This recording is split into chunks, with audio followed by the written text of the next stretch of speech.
An Arizona prisoner apologizing 30 years after brutally murdering 4 of his roommate's family members in their Phoenix home.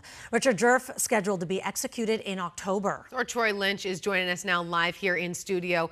Troy, what exactly is in this letter? Yeah, in short, he apologized to everybody who was involved, and he said he hopes his death brings some peace. Now, back in 1993, now 55-year-old Richard Djerf pleaded guilty to 4 counts of murder, and a judge sentenced Djerf to death, which is now happening in less than a month. Now, Djerf brutally tortured and murdered 4 members of a Phoenix family, where the details are so gruesome we don't even feel comfortable mentioning it this morning. Now, the victims: Albert Luna Sr., his wife Patricia, and their 18-year-old daughter Rochelle, and 5-year-old son Damien.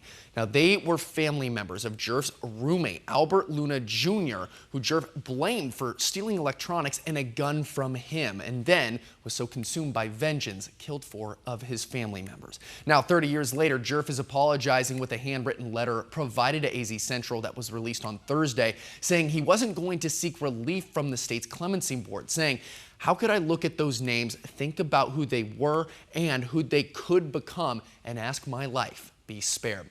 Djerf went on to say, "Psychological testing confirms that I have some brain dysfunction that likely contributed to the horrible crimes that I committed." Now, Djerf said that this could explain his actions, but he's not using it as an excuse. Now, one detective that worked on the case, Steve Lewis, told 12 News last year that it was the worst thing he had ever seen.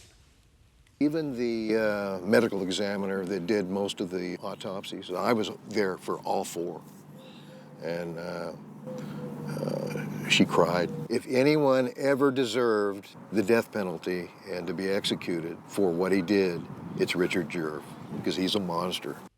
Djerf mentioned in the letter that he's not the same person, but he can't claim to be a good person, and he now understands the damage that he's done. Now, his roommate is still alive, but Djerf's execution by lethal injection is scheduled for October 17th, and it would be Arizona's 2nd use of the death penalty this year. And according to the Associated Press, Arizona currently has 108 prisoners on death row. Allison? Troy, thank you so much.